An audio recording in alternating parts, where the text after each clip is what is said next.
Welcome to daily fact. और आज हम बात करेंगे about international energy agency. Recently news most important for exam point of view.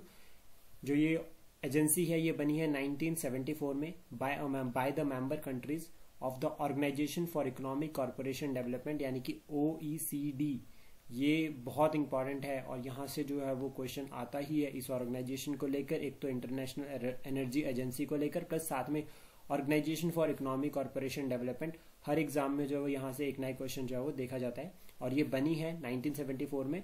और 1974 में बनने का जो मेन कारण है वो है 1973 और 1974 के ऑयल क्राइसिस। तो ऑयल क्राइसिस के बाद जो है वो आपका organisation for economic corporation development ने जो है ये ऑर्गेनाइजेशन जो है बनाई है। इसका मेन टारगेट जो है, अगर हम बात करें ऑटोनोमस फोरम है, मेन टारगेट या मेन फोकस जो है वो सबसे पहला एनर्जी सिक्योरिटी पर है, इकोनॉमिक डेवलपमेंट पर है, प्लस साथ में environmental awareness and engagement world wide engagement की बात की जा रही है, एनवायरमेंटल अवेयरनेस की बात की जा रही है, इकोनॉमिक डेवलपमेंट। दैट मीन्स कहीं ना कहीं कोशिश ये है कि एनर्जी नीड को फुलफिल करना, साथ में जो है वो सस्टेनेबल जो है वो डेवलपमेंट के ऊपर भी ये बात करते हैं। ध्यान रखिएगा, मोस्ट इंपॉर्टेंट।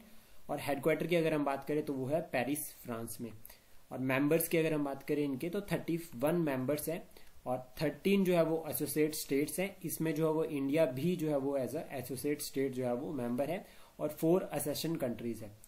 अगर हम बात करें मेंबरशिप के लिए तो इंटरनेशनल एनर्जी एजेंसी का मेंबर बनने के लिए जो है वो आपको organisation for economic corporation development यानी कि OECD का मेंबर होना बहुत जरूरी है।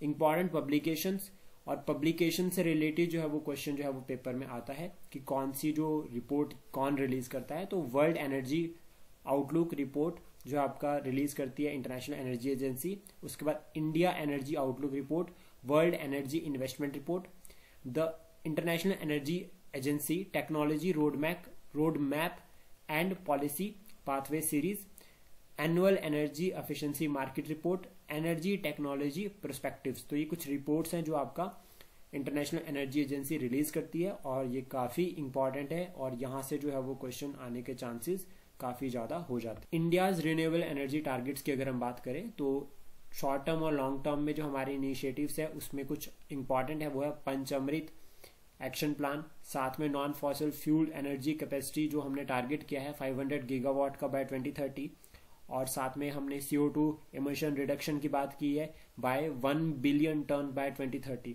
1 बिलियन टन की बात की है बाय 2030। कार्बन इंटेंसिटी को हमने रिड्यूस करना है बाय 45% बाय 2030 और सस्टेनेबल डेवलपमेंट गोल्स भी हमारे जो 2030 का हमने इनिशिएटिव किया है, प्लस साथ में नेट जीरो इमिशन का जो हमारा टारगेट है वो 2070। ये काफी इंपॉर्टेंट है, यहाँ से क्वेश्चन आ सकता है पेपर में।